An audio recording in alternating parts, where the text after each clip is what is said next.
Hello, everyone. Welcome back into Sports Talk Chicago. My name is Joey Christopoulos, still filling in for John Zagul. Just want to give you guys a quick little hit of my winners and losers from this weekend.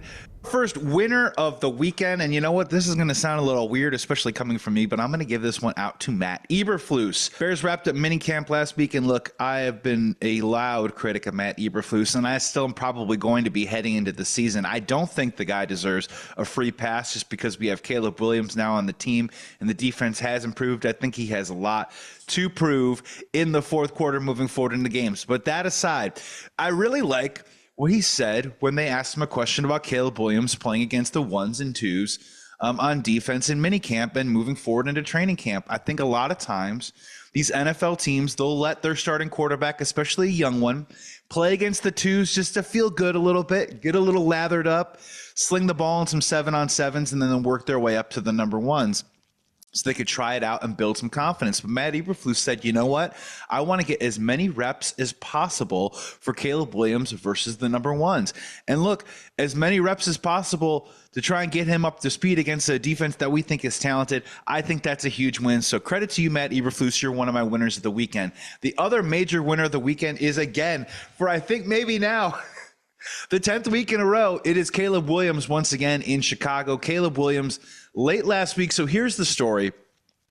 A fan, Connor Burns, tweeted late last week that he ordered a Caleb Williams 18 jersey from Fanatics on draft night. Expected to have it by now, hadn't received it yet, and recently got a message from Fanatics saying that it wouldn't arrive until September 27th of this year, late September. Look, I ordered mine. Mine took about a month. I thought it was a little bit longer than normal, but hey, look, there was a little backlog. Now, this guy is really backlogged, and he took to Twitter to air his grievance. Well, Caleb Williams found out, posted a video, and told Connor that he's not only going to get a jersey as soon as it's available, but also he has a special surprise for him, and he's also going to be offering up a ticket to the game to Connor Burns for the inconvenience, and hopefully everything gets straightened out. Now, look, this is still the offseason. If winter comes around and Caleb Williams is out there at 6 a.m. shoveling people in and out of their parking spots when the snow hits, I think that's when we could probably hit the mecca of nirvana. But I think what matters most right now is that he's checking all the boxes, and I think slowly but surely he's winning over the city of Chicago very quickly. Now, this all seems very easy to do in the summertime. I think for most fans watching this right now, I think the play on the field is going to be the biggest marker of whether Caleb Williams will ever own the city of Chicago. But everything that the dude has done, whether it's in interviews, whether it's in interactions with fans at Pete Crow Smokehouse, or getting Connor Burns his jersey and then taking him to the game, I think these are tiny little building blocks to hopefully, if he's ever going to take over the city of Chicago and he's building that house up on top of that hill, we are starting to see maybe just a couple rows of those building blocks. So Caleb Williams is my huge winner of the weekend. And also, tiny little winner also to Mercedes Lewis, re-signing with the team, coming back for a 19th season. It was super cool to see him catch a touchdown last year against the Cardinals late in the year. Can he get one more on the board for one of the longest, I think is now the longest tenured NFL player in NFL history at 19 years. We'll see, but just a feel-good story. Another person that had a great pass blocking rate last year. Another guy that can get in front of somebody, a defender, to help Caleb Williams complete some passes. Moving over to my losers of the weekend. And again, it is the Chicago Cubs dropping 3 of 4 to the Cincinnati Reds. And look, I've been on this show and I've tried to talk about the little things. I think you see a lot of people on Twitter trying to make sense of this Chicago Cubs team that just can't kickstart their season, even though they're still dead in the middle of a wild card race in the middle of approaching June. They're under 500, but they're only a game back of a wild card race. I think that says more about the National League than it does the Chicago Cubs. So let's just take a look a little bit of some of the things that I've been complaining about recently. And a lot of the things that I've been complaining about, it kind of crystallized into one major simplistic fundamental thing that hopefully Cubs fans can wrap their heads around. So as of right now, I've been complaining about them being a bottom of baseball in defense, defensive runs saved. On the base paths, they've been terrible. They made almost the most outs of any other team on the base paths this year. If you're telling me that last year, the all-star representative of the Chicago Cubs, Justin Steele, a guy that every time he took the bump was an automatic W for the Chicago Cubs. He has 0 wins right now, and we're about a month away till the All-Star break. That's pretty incredible.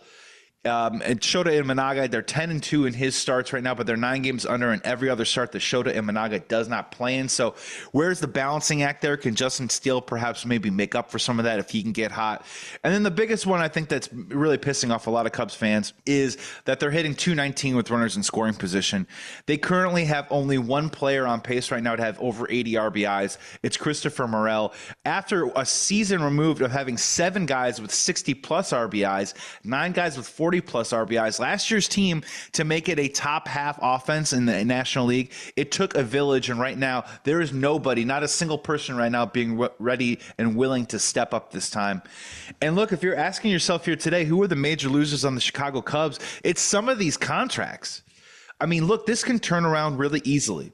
And a lot of these guys last year were great contributors. But as it stands right now, if you had to do a canvas of the entire Chicago Cubs roster and ask yourself, what is a bad contract on this team right now? I can name you several. The Ian Happ contract right now with the no trade clause. Look, he's improving. He's getting better. I think it will turn around for him. But right now, that's a bad contract. The Dansby Swanson deal. Right now, it's a bad contract. I get it. I'm not willing to say that he's Jason Hayward at this point, something that me and John talked about last year, because to be very fair, Jason Hayward never drove in 80 runs as a Chicago Cub.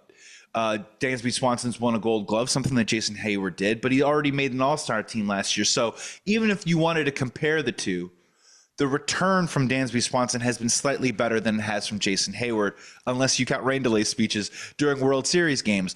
But at this point right now, the way that Dansby's been playing with that much amount left on the contract, it's not a great contract. Cody Bellinger this time, he can opt back in for $30 million. And this guy's on pace right now for only 70-plus RBIs, not really hitting the ball with authority. I like Cody Bellinger. I think he's a great professional baseball player.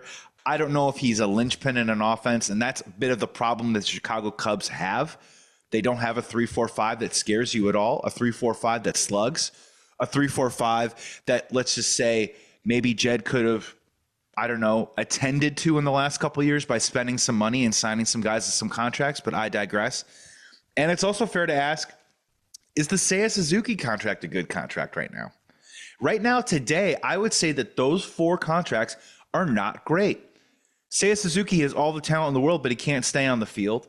When he is on the field, he can kind of go through some funks that are a little confusing. He can also get just as hot on the other side of the coin. But if you look at it, those 4 contracts, they're not great right now. They're not deals that are yielding returns for the Chicago Cubs.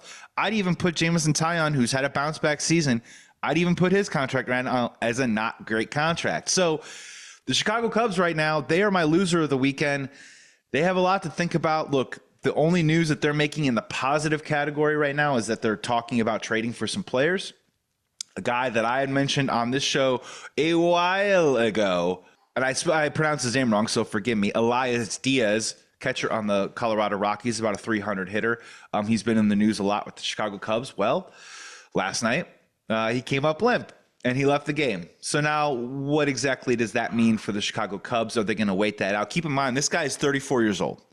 So if this is a knee, if this is a hamstring, if this is a quad, anything along those lines, I almost think you have to either table that conversation or take it off the table altogether.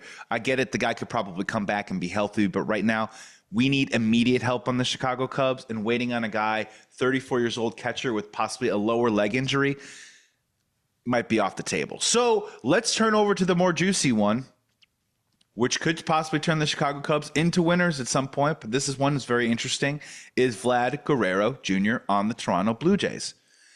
Guy's 26 years old, incredibly young. He's only 3 seasons removed, 2021, from hitting 48 home runs, and it looks like the Toronto Blue Jays are getting swallowed up in a division that has the Baltimore Orioles not only on the come, but they are here. That is a legit playoff team year in and year out, and the New York Yankees are back where they need to be on top of the division. So you got those 2 juggernauts right now.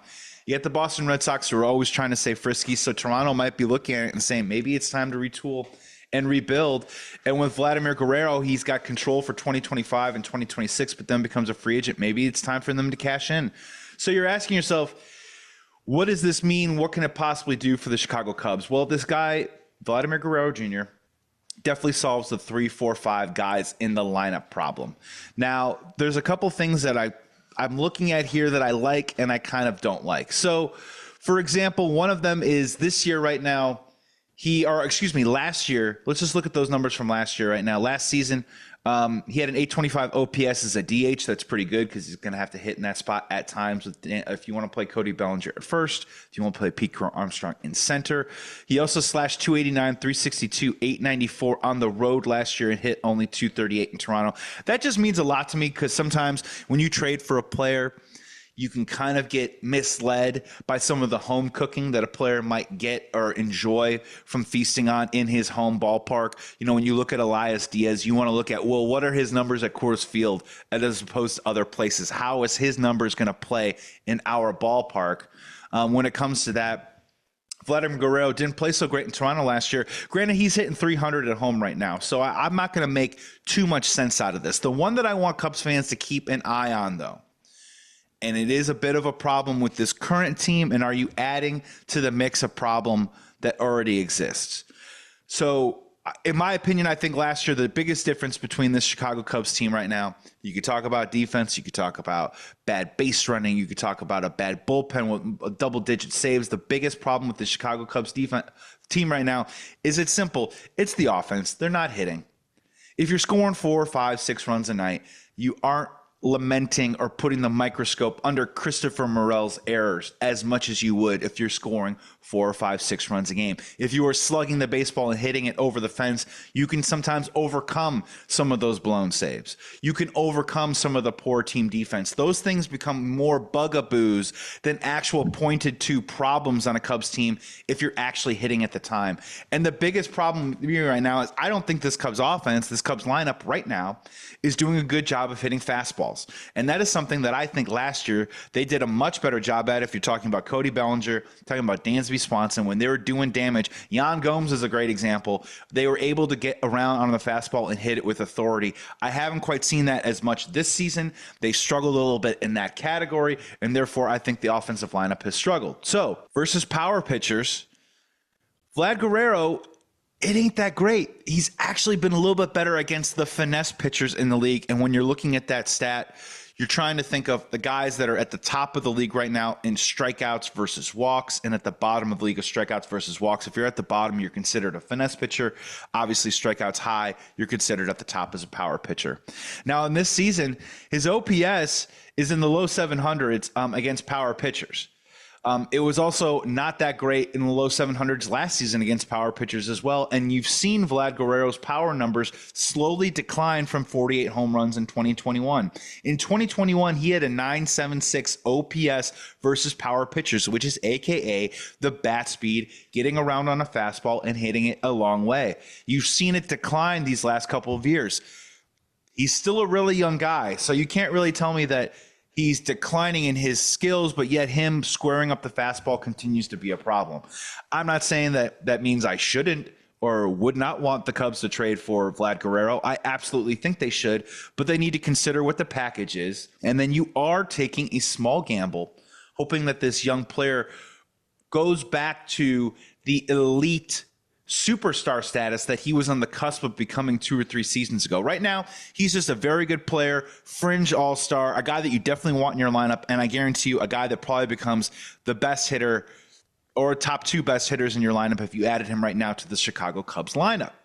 But I'm just cautioning in terms of the package. Now, in my personal opinion, who are the untouchables in a Vlad Guerrero trade? I'll name a couple. I think Cade Horton at this time, who's had some injuries. I don't know if that necessarily would be of interest of Toronto right now trading for him. I would keep him off of the board. I would keep Matt Shaw off of the board. And of all the outfielders right now, I would probably keep Owen Casey off of the board right now. The dude is 21 years old. He is left-handed. He is a great power hitter. He's already in AAA. He's already hitting over 280. You could already see his OPS is over 850, somewhere along those lines. This is a guy that could possibly be a dude that you're going to want to build around in the near future. I would not get rid of that, because the other part too is that typically you're always going to be looking for left-handed power hitting players.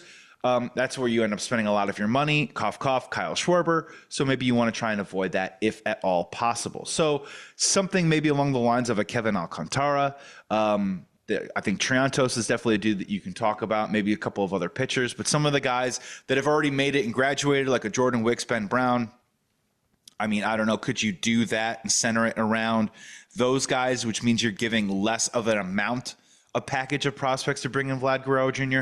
It's just going to be interesting to watch. I would just stay away from Owen Casey. That's just my personal opinion. But I do think the Chicago Cubs need to shake up big time.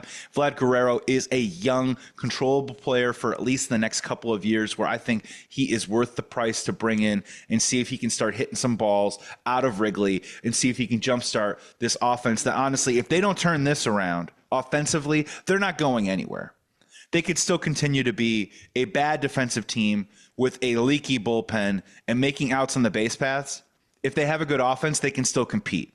If they clean all that other stuff up and they still can't score runs, it doesn't matter. It's pretty simple. It's pretty fundamental. I hate to boil it down like that because we live in this analytical time, but sometimes you have to kind of strip it down, be really simple, and say fundamentally, if the Chicago Cubs offense doesn't come around, they will continue to be a loser for me here on Sports Talk Chicago. That's it. Another great episode coming up later this week. Thank you so much for checking this one out. Follow us on socials, Sports Talk Chicago. Follow me at Joey Sports Guy. We'll be back soon. Comment and question below, and thanks for checking in.